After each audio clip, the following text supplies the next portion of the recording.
Good morning, students. Today we are going to start new topic electromagnetic waves and communication system.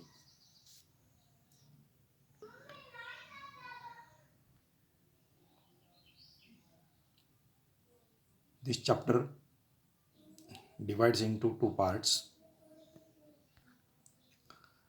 Number 1 electromagnetic waves and number 2 communication system. These two parts are interrelated to each other.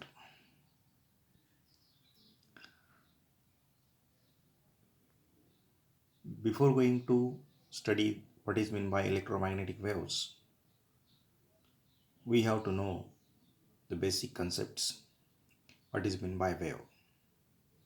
We know that wave, it is a mode of transfer of energy from one place to another place due to the vibration of particles of the medium.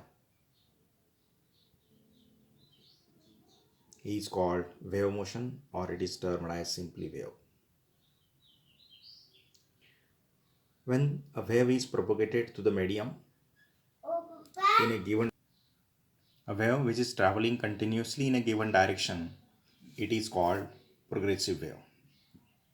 A wave which is continuously traveling along the given direction, it is known as the progressive wave.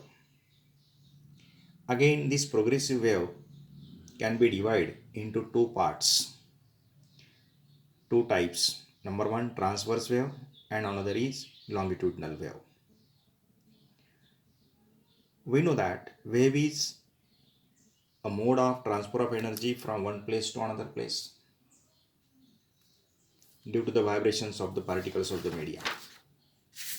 If the vibrations of the particles of the medium are perpendicular to the direction of propagation of the wave it is known as the transverse wave.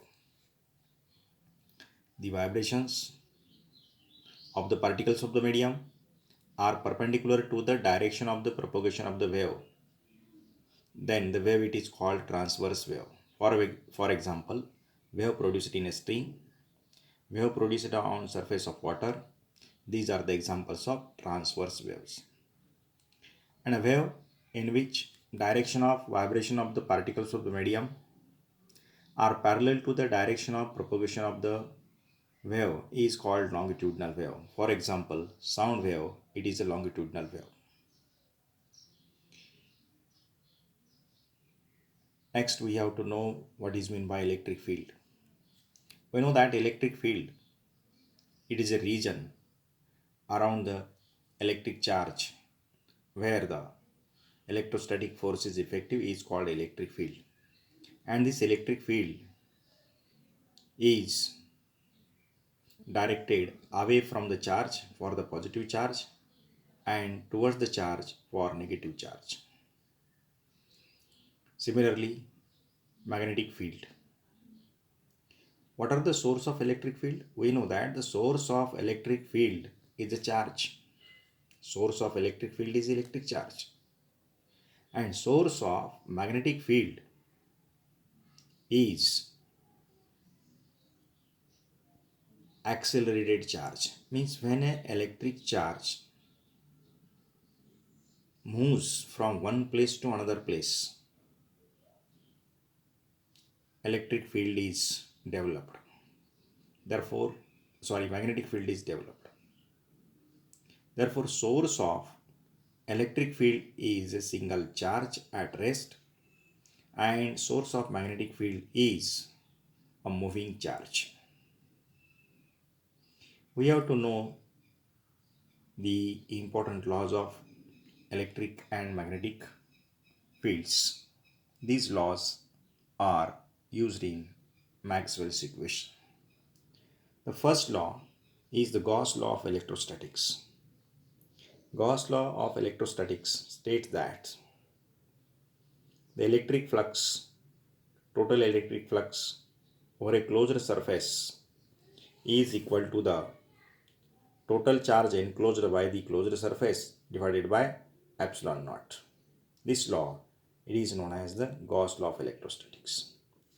Similarly, Gauss law of magnetism is given by closed integral of B ds is equal to 0, where B is the magnetic field strength, or it is known as the magnetic induction, and ds is the surface area, is equal to 0.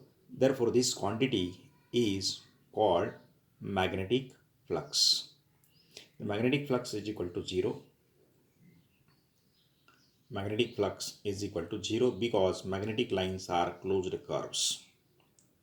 Therefore, the magnetic flux through a closed surface is equal to 0. This is the Gauss law of magnetism. Magnetic flux through a closed surface is 0. Next, Faraday's law, or it is also known as the Lenz's law. What is the Faraday's law? If there is a change in magnetic field, if there is a change in magnetic field in a wire, electromotive force is developed and hence electric field is produced. This can be written as mathematically integral of EdL is equal to minus d phi m divided by dt. Phi m is the magnetic flux. Rate of change of magnetic flux with respect to time is equal to E into dl.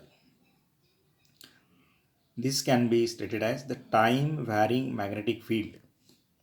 This is the time varying magnetic field d phi m divided by dt in time varying magnetic field induces an electromotive force.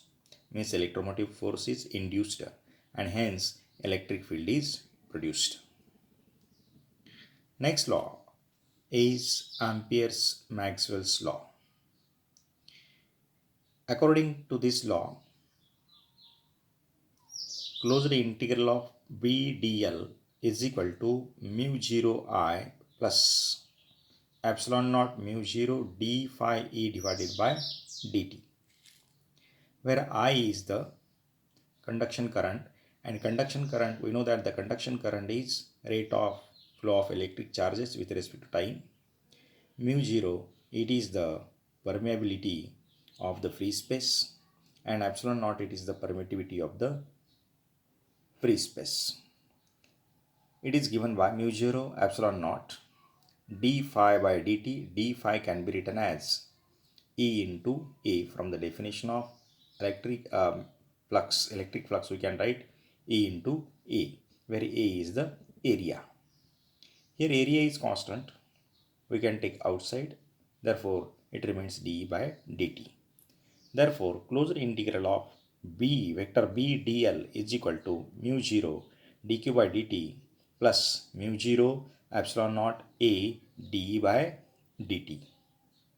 This equation is known as the Ampere's Maxwell's law, or Ampere's Maxwell's equation. See once again. Closed integral of b dl is equal to mu 0 dq by dt, where mu 0 is the permeability of the free space, dq by dt is the rate of flow of electric charges with respect to time, and mu 0 is the permeability of the medium, epsilon naught, it is the permeability of the free space, epsilon naught, it is the permittivity of the free space, A is the area, and d by dt is the rate of change of electric field. From this equation, we conclude that B means what? Magnetic field, and E means what? Electric field. From this relation, we can say that the magnetic field depends upon electric field. If there is some change in the electric field, then the change in magnetic field also takes place. Means change in the magnetic field depends upon the change in electric field. Therefore, we conclude that change in electric field can create the magnetic field. Change in the electric field can create the magnetic field. Thank you.